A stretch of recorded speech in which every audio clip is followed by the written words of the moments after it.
All right, so we've known for a while that the gun law was going to be coming into effect. Now it's here finally, Saturday.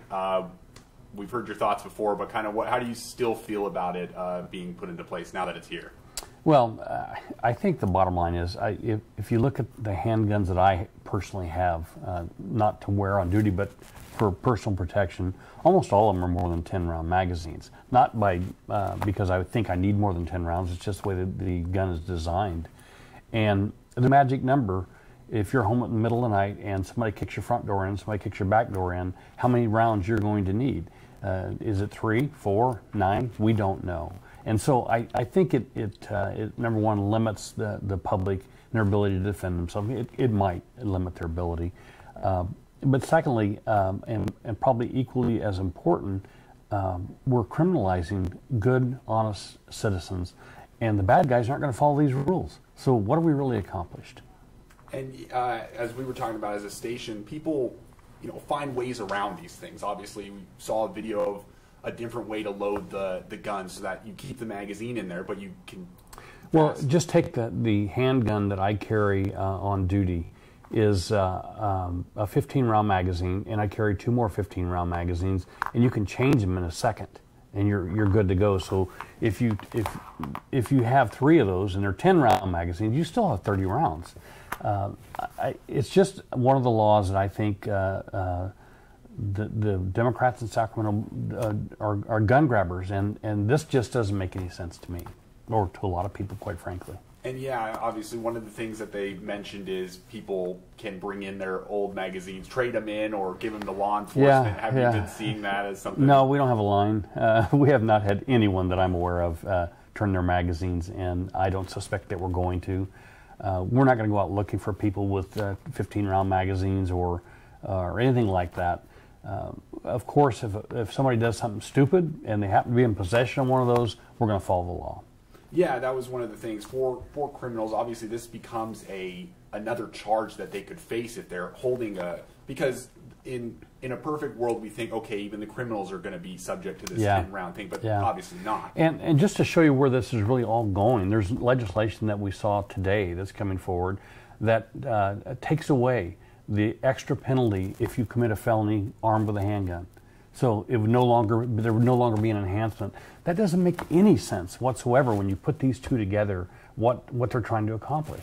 And you talked about self-defense. Obviously, if somebody had to shoot somebody in their home because they felt threatened, if you as a department were going out there and you see the gun, you notice that it is out of regulation, can they become in trouble for that? Well, certainly it depends on circumstances of what occurs. I can tell you if somebody kicks in somebody's front door and they use the district attorney is going to look at that case and say, all right, who's the bad guy here? You could still face a charge because it's the law, and I'm not speaking for the DA at all.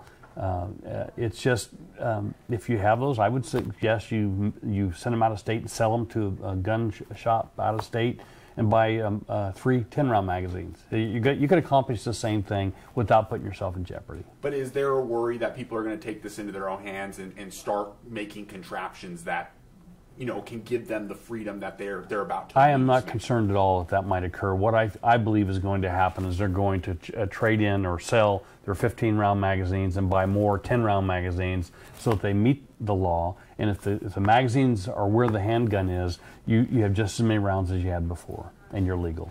Is there a worry for you as a sheriff you're not saying forget the law, Right. But to say I'm not going to enforce it? It's a fine line. There's no question about it. I believe the law is absurd and stupid and ridiculous. But with that said, the law is the law, and there's a lot of them that I don't necessarily agree with, as you probably are aware. But we still have to follow the law. And I was the biggest complainer of a president who picked the laws and chose which laws he thought should be enforced. And I'm not going to go down that road.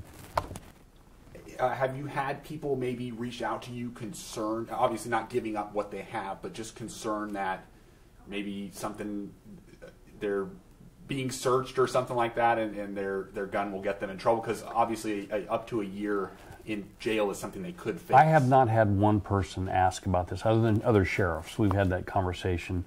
The people that have concealed weapons permit, I strongly encourage them to get rid of those 15-round or more than 10-round magazines, comply with the law, because if you're caught with that for whatever reason and you have a CCW, you're probably going to lose it. Because I'm not going to ignore the law. I'm just not going to go out and do search warrants looking for 15-round magazines. Anything else you think on the gun topic coming up July 1st? Is there a worry that this is just the beginning of maybe even more restrictions? There's always a worry that California wants to take, the nation wants to take away the good guys' guns, the law-abiding citizens' guns. We're never going to take away the millions and millions and millions of guns that are on the streets that the bad guys possess. All we can do is disarm our citizens and make them victims, and that just makes no logical sense to me. Okay. And now we'll shift gears to another thing that the department released today. A deputy was arrested earlier today. What can you tell us about that situation? We got information late yesterday afternoon that a deputy may have been involved in a domestic violence situation.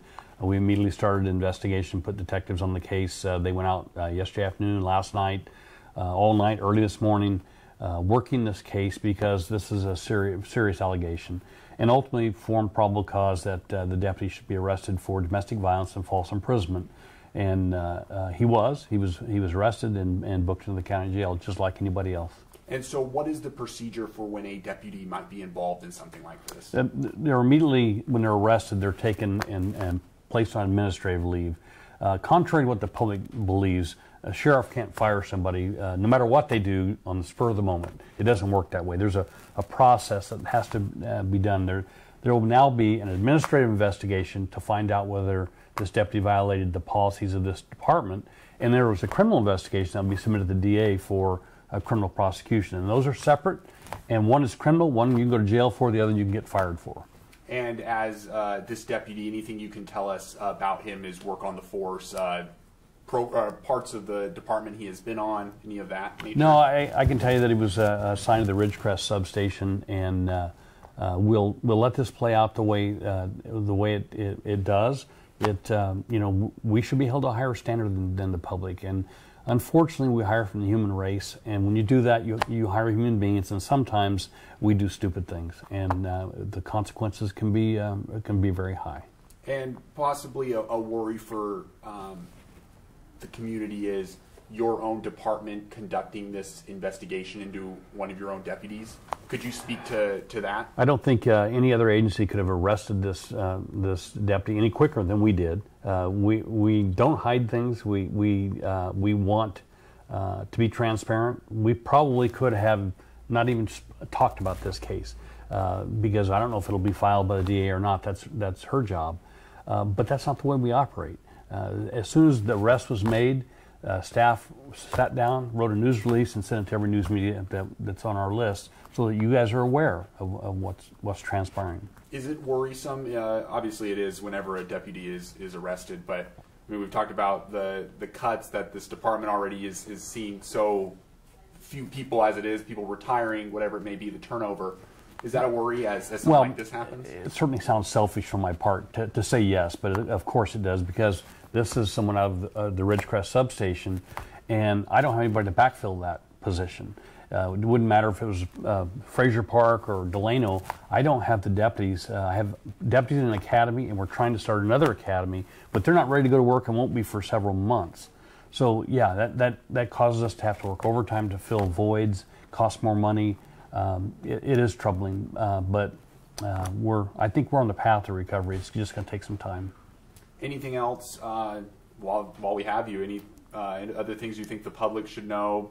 Anything coming up? 4th of July weekend? Why? What do you know?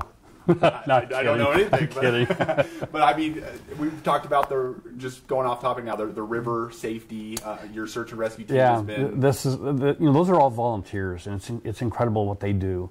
But they're out there almost every day now, and people still are jumping in that river, and they have to see the sign coming in through the mouth of the canyon.